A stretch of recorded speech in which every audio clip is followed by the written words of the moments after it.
Dairy farm के माहिरीन का कहना है कि भैंस की फार्मिंग ना तो मुनाफा बख्श है और ना ही इसे पसंद किया जाता है। मगर दिलचस्प बात यह है कि पाकिस्तान में आम तौर पर भैंस के दूध को ही पसंद किया जाता है। नाजरीन, इस गुत्थी को सुलझाने के लिए हम कराची पहुंच गए और दुनिया के सबसे बड़े भैंस के डेयरी फार्म के मालिक जमील मेमन साहब से मुलाकात की और हम ये देखकर हैरान रह गए कि जमील साहब के पास 10,000 भैंसों का फार्म है और वो ये काम बहुत ही कामयाबी से चला रहे हैं।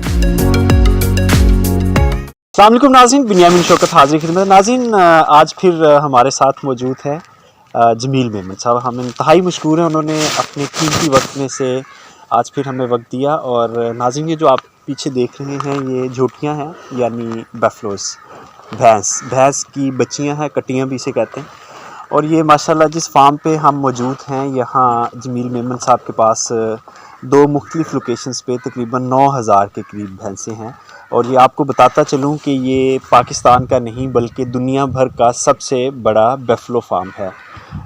अल्हम्दुलिल्लाह हम इस वक्त जहाँ खड़े हैं ये दुनिया का सबसे बड़ा बफलो फार्म है। और जमील मेमन साहब हमारे साथ मौजूद हैं। वो आज इनसे पूछते हैं कि किस तरह मैनेज कर रहे हैं, क्योंकि नॉर्मली भैंस फार्म के बारे में मशहूर ये है कि ये फ़िज़िबल काम नहीं है, क्योंकि भैंस खाती बहुत है, तकरीबन गाय से डबल खाती है। जो हमारी साहिवाल या हमारी इंडिजिनस ब्रीड्स हैं उनसे ये डबल चारा खाती है।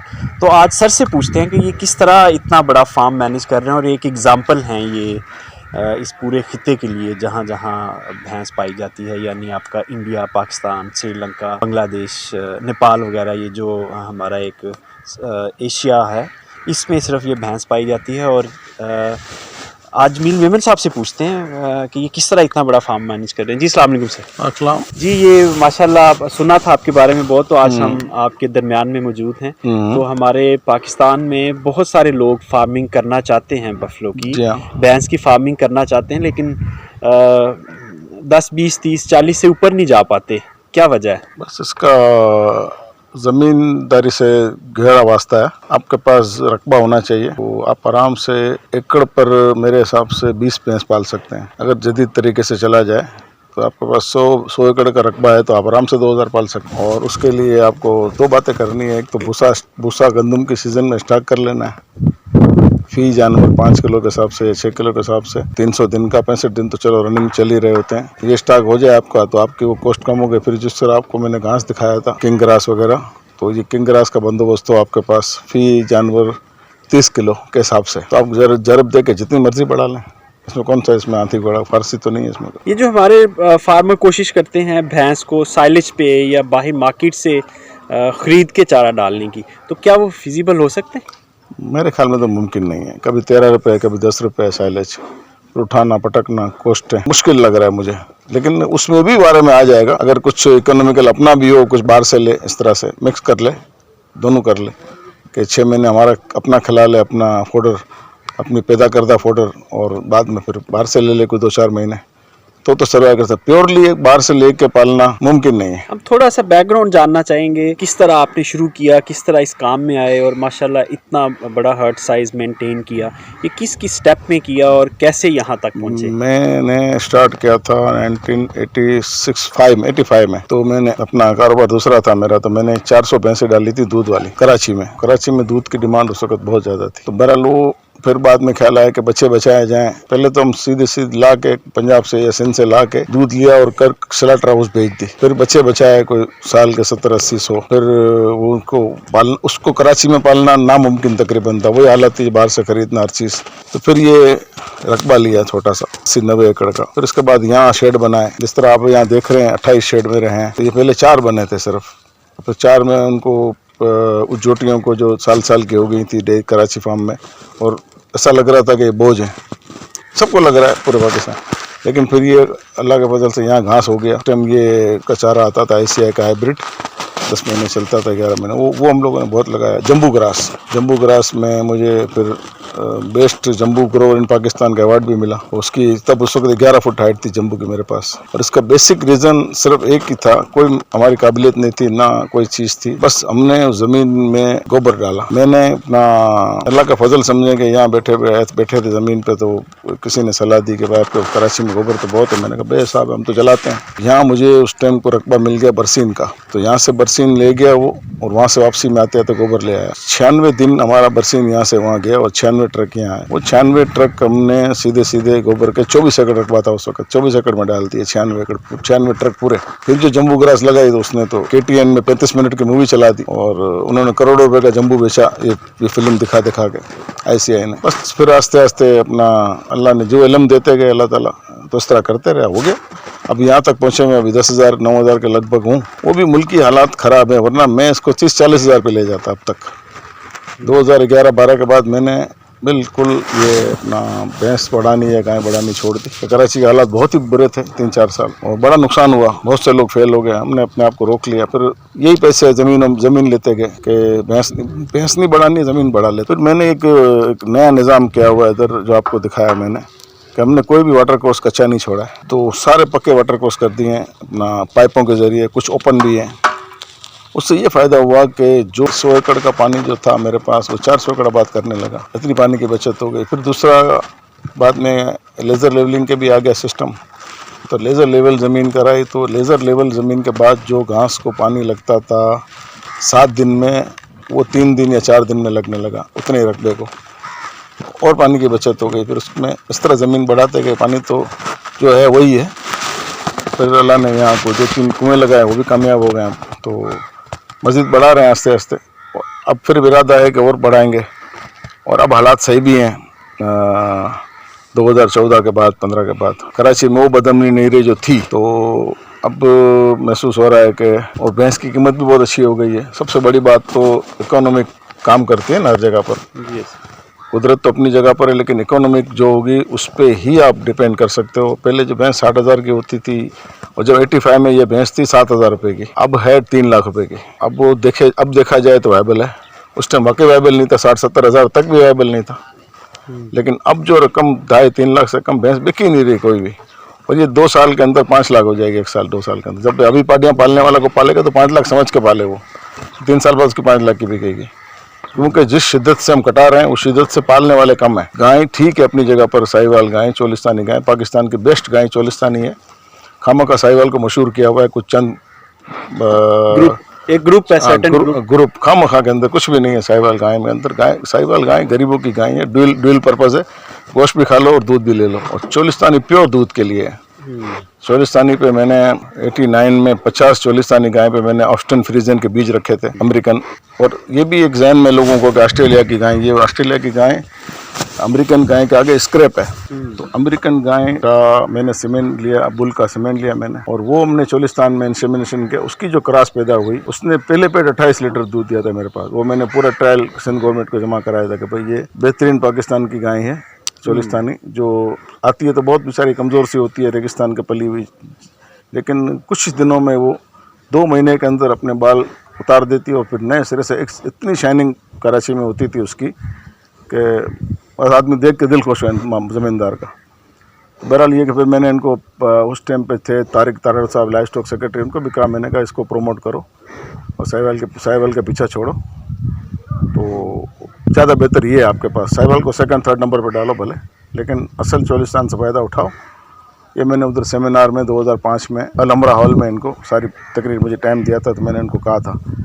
लेकिन कोई भी एक मरूम सलीम सफदर सयाल थे, वो पोर्ट्रेट बना के घूमते थे साहिवाल का। तो जब मैंने उनको फार्म देखने की फरमाइश की तो उनके पास टोटल 12 गायें थी। बात इस तरह कर रहे थे इसके बाद 12,000 होंगी, मैं तो समझा। तो खाली प्रोपेगेंडे वाले ज़्यादा लोग थे। गवर्नर को शील्डें पेश कर रहा है। तकरीबन 30-35 साल का सफ़र है आपका। इसमें किसी जगह पे आपको बड़ा प्राउड फील हुआ कि गवर्नमेंट ने आपको, इदारों ने सपोर्ट किया? मुझे जो मैंने 2008 में सिंध गवर्नमेंट ने मुझसे MOU साइन किया, और हमने एम्ब्रियो टेक्नोलॉजी से 2 साल में 500 बच्चे पैदा किए। तो एम्ब्रियो टेक्नोलॉजी इसका mean 7 day baby. 7 day baby वहाँ से आई सीमेंट के शक्ल में या एम्ब्रियो की शक्ल में, उसको यहाँ ट्रांसप्लांट किया हमने लोकल गायों में। वो जो बच्चा पैदा हुआ वो प्योर अमेरिकन बच्चा पैदा हुआ, नर हुआ या मादा हुई, लेकिन वो यहाँ की क्लाइमेट में पैदा हुआ, यहाँ की गर्मी सर्दी बर्दाश्त करके पैदा हुआ, यहाँ के गंदे पानी पी के पैदा हुआ। और मदर लोकल थी उसकी। हाँ हाँ, यहाँ के ये अपना मंदी बच्चादानी तो हमने किराए के लिए उसकी मदर और बाप का तो नुत्फा होता है, एम्ब्रियो मीन्स नुत्फा वहाँ से आया, उसने सिर्फ बच्चादानी किराए पे दी समझो, हमने उसमें से बच्चा वो निकाल लिया अमेरिकन, बिल्कुल 100% ब्लैक एंड वाइट सब आया, ऑस्टिन फ्रीजन। लेकिन फ़ायदा ये हुआ कि वो क्लाइमेटाइज हो गया, उसका सीमेंट फिर बहुत हमारे पास सक्सेसफुल रहा गायों में। वरना जो हमारे पास सीमेंट आ रहा था उस वक्त तक वो सब विस्कॉन्सिन सिटी से आ रहा था ज़्यादातर, उधर -40 तक चला जाता है मौसम, तो वो बर्फ़बारी का इलाका, यहाँ वहाँ -40 या 48 सेंटीग्रेड, वो मैच ही नहीं कर रहा था। मैंने यही समझाया था इनको अपना 100 डिग्री का फर्क है, हाँ, कैसे मैच करेगा। हाँ, अच्छा सर, ये मैंने life stock secretary doctor Laiq Ahmad साहब थे, उनको मैंने कहा कि भाई छोटा सा काम पाकिस्तान पे आसान कर लो और ये कर दो एक, तो उन्होंने 8 से 9 करोड़ पे फंड दिया गवर्नमेंट ऑफ सिंध ने, और मैंने 500 ईफर दी, 700, 500 सक्सेस करके हमने आधी बांट ली, सिंध गवर्नमेंट ने आधी ले ली, आधी मुझे दे दी। फिर उससे उन्होंने करोड़ों सीमेंट बना के बेचे आगे। तो बहरहाल वो बहुत से लोगों को वो सीमेंट के जो बच्चे पैदा हुए उस सीमेंट के, वो मरे नहीं, गर्मी में आदी थे, धूप वो मैंने देख रहा था, वो धूप में भी खड़े होते थे, वरना अमेरिकन बच्चा पैदा हो जाए धूप में खड़ा होना उसके लिए बड़ा भारी होता है। ऐसे ही है, लेकिन सांस फूलना शुरू होता है। हाँ, उनको हंटिंग शुरू हो जाती है। लेकिन इन लोग ये सब जो भी बच्चे पैदा हुआ, अभी भी हो रहे हैं मेरे पास आज भी 46,000 सीमेंट पड़े हुए हैं अपने नाइट्रोजन लिक्विड सिलेंडर में, हम अभी वही यूज़ करते हैं। एक तो 2 नंबरी से बच गए, अपनी आंखों के सामने नर थे, हमने अपने आंखों के सामने सीमेंट प्रोडक्शन यूनिट लगाया। मेरा लो डॉक्टर लईक साहब बड़े सेक्रेटरी लाइफ स्टॉक बड़े काबिल बंदे, तो उस बात को समझे और फ़ौरन अमल किया, और अभी तक पंजाब में नहीं हो सका ये एम्ब्रियो वाला काम। मैंने कहा है अभी 2-3 पंजाब के मिनिस्टरों से कि भाई आप ये भी कर लो। तो गवर्नमेंट का, पंजाब गवर्नमेंट का एक प्रोजेक्ट था सीमेंट प्रोडक्शन यूनिट खिजराबाद, लेकिन वो अनफॉर्चुनेटली रनिंग नहीं हो सका, बिल्डिंग बनी हुई है सारी, और वो बस बिल्डिंग में कमीशन ज़्यादा मिलता है इनको, तो बिल्डिंग जल्दी बना लेते हैं, फिर बाद में कमीशन कम मिलते हैं तो बोले लानत भेजो। हाँ, वो अगला हमारे लिए पेंडिंग छोड़ गया, तो हम अगले के लिए पेंडिंग छोड़ गए। अच्छा सर, इनका आपका फीड क्या करते हैं इनको? माशाल्लाह ये 10,000 मुँह जो हैं, इनके पेट कैसे भरते हैं? ये प्रेग्नेंट को तो भूसा, घास और ये खिलाते हैं, और जब तैयारी के 2 महीने होते हैं तो थोड़ा सा इसको 1 किलो अंडा भी देते हैं ताकि वो उसकी चिकनाहट पूरी रहे, वरना। और जो मिल्किंग एनिमल है आपके पास? मिल्किंग एनिमल है, मेरी अपनी फीड मिल है कराची में, फार्म खोलने के 5 साल बाद ही लगा ली थी। उसमें मिक्सचर मशीन बनी हुई है, सब चीज़ें मिला के मोलासिस कोटेड करके खिलाने से एक फ़ायदा ये हुआ था हम लोगों को कि उसका हाजमा जानवर का बिल्कुल दुरुस्त रहता है। मोलासिस फ़ायदा कुछ नहीं करता, समझ आ रही, लेकिन डाइजेस्टिव सिस्टम को ठीक करता है। सिस्टम को किसी को भी 1000 भैंस में से एक को भी कब्ज़ नहीं होगा। अगर थोड़ा सा भी लग रहा है ना, अगर आपका सिर्फ 300 ग्राम से 500 ग्राम फी जानवर अगर पर डे, सर्दी में 500 ग्राम, सर्दी में गर्मी में 300 ग्राम ये मिलता रहे ना अगर फीड में, तो उसको कब्ज़ नहीं हो सकती और उसका आज़मा बढ़ जाता है। तो कितना वंडा देते हैं फी जानवर रोज़ाना का? हमारे इधर कराची में जो 8 किलो के रास्ट होते हैं पूरा साल एक भैंस से, तो उसको यही तकरीबन 8 किलो ही वंडा राशन देते हैं, बाकी भूसा और घास, जो भी घास अवेलेबल हो उधर, मकई हो चाहे ज्वारी हो चाहे सब, बरसीन की सीज़न में। तो कराची का यही फार्मूला है सबका, मेरे अकेले का नहीं, पूरे कराची के कोई 50 लाख भैंस होगी कराची में अतराफ, जो सब की सब पंजाब से 90% आती हैं, सिंध से बहुत कम मिलती हैं। तो सबको ये करते हैं, और वहाँ से फिर सीधी कमेले जाती है स्लॉटर हाउस, ईरान चली जाती है, अफ़गानिस्तान चली जाती है, जसमंगल हो जाती है, जो भी वापस नहीं जाती। अच्छा, इन जानवरों को जब आप सारी इनकी परवरिश कर रहे होते हैं तो इनमें बीमारियां किस किस किस्म की आती हैं और वैक्सीनेशन कौन सी करवाते हैं? बस हमारे पास फुट एंड माउथ एक डिजीज़ है, मुँह खोर की बीमारी बोलते हैं, वो है बस, बाकी हम कोई वैक्सीन दूसरी नहीं करते। पेट के कीड़ों की दवा वैक्सीन नहीं कहलाएगी, वो डिवर्मिंग करते हैं, और अगर जिल्द में है तो उसको आइवरमेक्टिन लगती है, और बाकी अपना फुट एंड माउथ की वैक्सीन गाय को 6 महीने बाद करानी चाहिए और भैंस को साल बाद करानी चाहिए। और गलघोटू की डिजीज़, या गलघोटू डिजीज़ है नहीं, ख़त्म हो चुकी है, उसको 93 में ख़त्म हो गई है, लेकिन ज़बरदस्ती चला रहे हैं हमारे वैक्सीन डिपार्टमेंट है ना, जो ना लगा वो एक भी नहीं मरेगी, मेरी गारंटी है। बेकार बातें, अब ख़त्म हो चुकी है वो।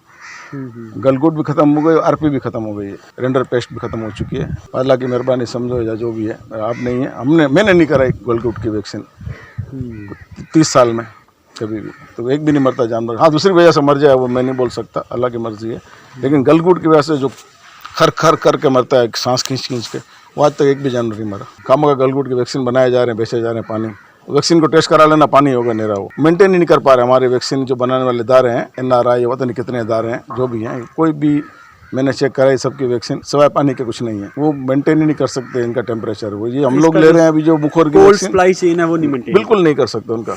हमने जो ले रहे हैं अभी वो रशियन ले रहे हैं, डॉक्टर अफजल साहब ने FAO के तहत 4 साल फ्री में बांटी थी, तो वो वाकई वैक्सीन काम कर रही है और फुट एंड माउथ में वो बहुत अच्छी, अगर आपकी प्रॉपर कोल्ड चेन मेंटेन आई हुई है तो, और आपने भी ला के सही कोल्ड चेन में अपने रख के लगाई है, ये नहीं कि आप लेके आगे मेडिकल में 3 दिन बिजली नहीं है, बिजली पड़ी है, वो पानी हो गया वो तो। अच्छा, आपका जो बिजनेस मॉडल है वो हम थोड़ा सा अंडरस्टैंड करना चाहते हैं। आप जानवर छोटा जो काफ है वो कहाँ से लेते हैं, कैसे उसको करते हैं, और फिर दूध के लिए इसको कहाँ रखते हैं? मैं 5-6 साल हो गए, एक भी फीमेल नहीं कटाई है भैंस की। नरम कटा देते हैं, नर को कितने रखेंगे, तो मजबूरी है 2-3 महीने करके उसको कसाई को दे दिया। फीमेल हमने एक भी नहीं कटाई है, और फीमेल को पालते हैं 3 महीने 70 दिन 90 दिन दूध पीती है माँ का एक थन, फिर उसके दरमियान ये 70-90 दिन में घास खाने के काबिल हो जाती है, जब भूसा खाने लगती है। चोकर चटाते रहते हैं उसको, पड़ा होता है, जब भी खाना करे तिल करे नमक चाटती रहे। चोकर ज़्यादा शौक से खाती है, मकई का बुरादा होता है जो दाने का, वो भी शौक से खाती है, तो ये खाने पे लग जाते हैं, तो फिर उसका दूध से शौक हट जाता है। कितने दिनों में ये आप उसको ग्रेन्स या चोकर देना शुरू कर देते हैं? 60 दिन बाद आप देना शुरू करो, सामने रखना शुरू करो, खुद ही चाटेगी। 2 नहीं, ज़बरदस्ती काम कोई भी नहीं करना है, पानी भी अपनी मर्जी से पिए, और दाना 60 दिन तक सिर्फ दूध पिएगी? 50 दिन 60 दिन तक दूध पीती है, साथ में चाटती भी रहती है हल्का हल्का, वो टेस्ट करती रहती है बच्चा। यानी हम रख दें उसको? रख दो, थोड़ा थोड़ा रख दें, किलो आधा किलो 10 से 15 दिन बाद उसको अब महीने बाद रख दें, चाटना शुरू कर देगी, शोकर होगी, उसको मिठास आती जाएगी, जैसे मिठास आती जाएगी उसको राशन की, वो फिर खाना उसका अंदर से स्टोमिक जो है डेवलप होता जाएगा उसको डाइजेस्ट करने के लिए। दिलचस्पी कम हो जाएगी उसकी, दूध पे नहीं जाएगी फिर वो तो। लेकिन 80 दिन 70 से 90 दिन दूध ज़रूर पिलाना चाहिए, ताकि उसका पूरा सिस्टम बहाल हो जाए अंदर का, फिर उसको भले फिर आप अपने ले आओ। और ये मेरे पास यहाँ जो सब छोटे टोकन लगे हुए हैं जितने भी, ये सब घर की बात चोटियाँ हैं, ये जो छोटे टोकन लगे हुए हैं ना, तो ये हम लोग यहाँ बेचते हैं। 3 महीने में दूध छटाया, 1 महीने कराची में ही रखा उसको, डिवर्मिंग कर ली, जल्द के टीके लगा लिए, मुकुर के लगा दी, चौथे महीने यहाँ भेज देता हूँ। तो यहाँ से 28 से ये बिल्कुल टैगिंग कंप्यूटर सारी है, वहाँ लगे हुए कंप्यूटर पर 28 से 31 महीने में भैंस बन के जाती है यहाँ से ब्याह के। यानी यहाँ वो बच्चा दे देती है, दूध देना शुरू होती है, फिर आप कराची शिफ्ट कर ले जाती है। ऐसा ये हमने मरकज़ रखा है प्रेग्नेंट के लिए ज़मींदारी पर, और वो है सिर्फ दूध का मरकज़। वहाँ से दूध कराची नज़दीक है, 32 किलोमीटर पे, तो 1 घंटे में दूध पहुँच जाता है कराची। और कराची की पब्लिक को ताज़ा दूध पीने की ही आदत है। ठंडा दूध हो जाएगा तो उसकी दुकानदारी आधी रह जाएगी, ठंडा भी पसंद नहीं करते, ताज़ा जाएगा तो लोग अपना गर्म कर लेते हैं घर जाकर, तो वो अच्छी प्राइस पे बेच जाता है। तो जो डिमांड पब्लिक की भी वही करना है ना हमें। जी बिल्कुल, जाहिर है जो मार्केट है, जहाँ चीज़ सेल होनी है उसकी डिमांड के मुताबिक। अच्छा, इस हर बिज़नेस में कुछ क्रिटिकल पॉइंट्स होते हैं जिनको हम CCPs कहते हैं, क्रिटिकल कंट्रोल पॉइंट्स। वो कौन कौन से हैं इस बिज़नेस में जो नए फार्मर हैं वो इसमें आना चाहिए, वो किन बातों का ख्याल रखें? बस अपनी मालिक की नज़र बहुत ज़रूरी है।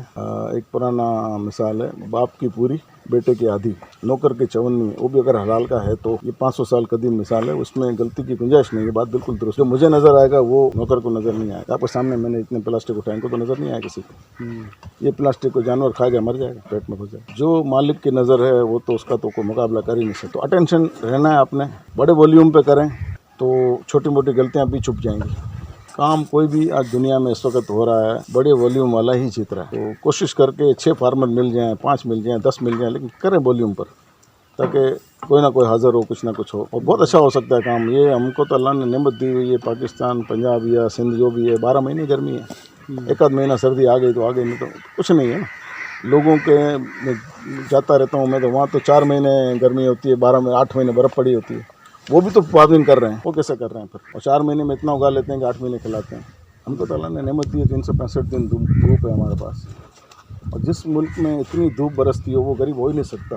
कि हमारे कोई अरबाब इख्तियार ऐसे कोई बदतमीज़ आ गए हमारे पास 70 साल से, कि जो लूट के खा रहे हैं सब। किसी एक का मेरे से कोई लेना देना नहीं, मैं किसी पार्टी से वास्ता नहीं है मुझे। लेकिन जिसमें 365 दिन धूप हो, गरीब कैसे हो सकता है। और आपको याद हो, मुझे तो याद है बिल्कुल, 1956 में जर्मन और जापान को हमने इमदाद दी थी। ये चैम्बर ऑफ कॉमर्स में रिकॉर्ड रखा हुआ है, कभी देखना हो तो जब जर्मन और जापान को 56 में इमदाद हम दे सकते हैं, तो आज हम भिखारी पूरी दुनिया में घूम रहे हैं। शर्म नहीं आती इन लोगों को। जो ये हकीकत बात है, जाके 56 में देख लें, 56 के रिकॉर्ड निकाल के, तो जर्मन और जापान को हमने इमदाद दी थी। चाइना को 48 में पहला प्लेन हमने दिया। हम 47 में आज़ाद हुए हैं, चाइना 48 में आज़ाद हुआ है। उसके पास एरोप्लेन नहीं था, PIJ ने एक तोहफे में दिया था प्लेन, पैसेंजर प्लेन। आज उसके हम आगे घुटने और गल्फ कंट्रीज को तो हम 70s तक देते रहे इमदाद। मैंने कहना कि बस अब हमारी क्या बदनसीबी है, हमारे गुनाहों की सज़ा है, पता नहीं कि ये हम पर ऐसे मुसल्लत किए गए हैं कि वरना तो जिस मुल्क में अल्लाह इतनी बेबहा सूरज की नेमत हो और 365 दिन फसल हो सकती हो, 4 फसलें हो सकती हों, वो गरीब हो ही नहीं सकता। जी बिल्कुल दुरुस्त फरमाया सर। हमने देखा कि आप फार्म की एक चीज़ का बड़ा परफेक्ट यूज़ कर रहे हैं। फॉर एग्जांपल आपने सूरज की रोशनी को कंज्यूम करने के लिए हर जगह पे सोलर प्लेट्स लगाई हुई हैं, सारा सिस्टम आपका सोलर पे चल रहा है।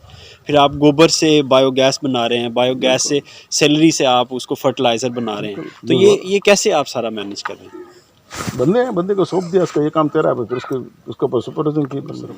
मैं कुछ नहीं करता। मैं तो इनको जो समझदार बंदा है को उसको नॉमिनेट कर देगा, तूने ये करना है, फिर नहीं करे तो उसकी खैर नहीं है। एक बंदा बायोगैस के कुएं पर है, तो उसने छुट्टी पे जाना है तो पहले दूसरे बंदे को ट्रेन करके फिर जाएगा छुट्टी पर, इससे पहले नहीं जाएगा। उसको समझा के जाएगा कि ये काम करना है। सबके बंधे हुए हैं काम, तो अपने अपने ये जो लड़के मेरे साथ घूम रहे थे अभी, जो 2 इमरान हो, क्योंकि अपनी अपनी सबकी ड्यूटी है, ड्यूटी से बाहर नहीं जाते। सर ये जो बफलोज हैं जिनसे हम दूध लेते हैं, उनकी आपकी पर एनिमल अगर एवरेज देखा जाए तो क्या निकलती है दूध की? बस ये बोलता हूँ ना, कराची पूरे में 8 लीटर 7 लीटर 7.5-8 लीटर के दरमियान है। इससे ऊपर इसमें पोटेंशियल ही नहीं है। तो मेरा लेकिन ये दूध है बड़ा रिच। ये कम से कम 7 फीट का या 6.5 फीट का दूध हमारा होता है। तो गाय के मुकाबले में डबल 2.5 गुना है ये फीट। और असल बात तो ये पसंद किया जाता है। गाय का दूध हर आदमी नहीं पी सकता। आप चाय नहीं पियेंगे, मैं आपको पिलाऊंगा, तो आप आधी कप छोड़ दोगे चाय गाय के दूध का। भैंस का पिलाऊंगा, बोलेगे 1 और कप पिला। इतना फ़र्क है, आप कभी आजमा लेना इसको, क्योंकि हमारा टेस्ट डेवलप उस पर हुआ है, हमारे बर्ड्स डेवलप उस पर हुए हैं। जिनको भैंस का दूध नसीब ही नहीं हुआ गोरों को, उनको गाय का दूध टेस्ट डेवलप हो गया। हमारे आबा अजदाद से हम लोग भैंस का दूध पीते आ रहे हैं। तो जल्द से इसको जल्दी छुड़ाना 70 साल लगेंगे कि छुड़ाने में भी। छुड़ाना चाहोगे तो बड़ा मुश्किल काम। अच्छा सर, इसकी ब्रीडिंग आप आर्टिफिशियल इंसेमिनेशन से करवाते हैं या आप natural breeding? Natural breeding total. भैंस में आर्टिफिशियल नहीं है, गाय में आर्टिफिशियल मेराज पे पहुंचा दिया काम एम्ब्रियो से करके सारा। इससे बाद कोई काम ही नहीं है। फिर मुझे 2009 में मैंने जब कामयाब तजर्बा के 500 एम्ब्रियो पैदा कर ली, बच्चियाँ और दे दी उनको सिंध गवर्नमेंट को। तो कहीं से खबर लीक हो गई, मुशर्रफ साहब तक पहुँची। उन्होंने 2009 में मुझे तमगा इम्तियाज़ के लिए नॉमिनेट कर दिया।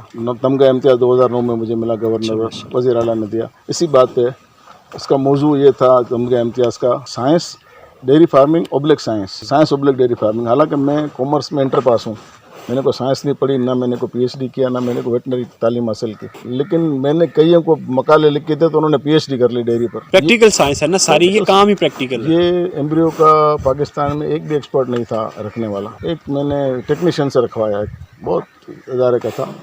तो मेरा लेकिन फिर मैंने 20-22 ग्वाले मेरे सीख गए। मैंने इन सबको सिखा ताकि आइंदा कमी ना हो कभी भी पाकिस्तान में, तो रखना चाहिए। तो अब ये गवर्नमेंट लेवल पे कहीं काम हो रहा है एम्ब्रियो ट्रांसफ़र टेक्नोलॉजी? नहीं, भी नहीं हो रहा। बोलता हूँ ना कि उनकी तरजीहात ही बदल गई हैं सबकी। तो मैंने ये ऑफ़र की थी कि आप सेमेन एम्ब्रियो आप परचेज़ करो, अपने टेंडर निकाल के, जो आपका तरीक़ाकार है उसमें जो खाना है खाओ, मुझे कोई उससे गरज नहीं है। लेकिन जो फीमेल दूंगा वो मैं अपनी दूंगा, और डॉक्टर आप 2 रखो मेरे पास। तो 500 महीने। और एम्ब्रियो हमेशा हीफर में ही कामयाब होता है। अगर दूसरे पेट की या तीसरे पेट की गाय में रखेंगे तो उसका बहुत कम रिज़ल्ट आएगा। तो हमारा अल्लाह के फजल से हमने जब रखा अपना हीफर इसमें सारी, और मैंने सेलेक्ट की सारी, इसमें रखो इसमें रखो, तो उसमें 42% रिज़ल्ट आया सक्सेस रेट। तो सक्सेस रेट 42 का फिर मैंने मालूमात की दुनिया में तो बोला सबसे बेहतर सक्सेस रेट चाइना में आया था, वो भी 42 था। आप भी 42 पर हो। तो मैं 42 पे गैर मुतमईन था कि मैंने कहा इसको 70-80 आना था, 60 आना था, क्या हो गया 42।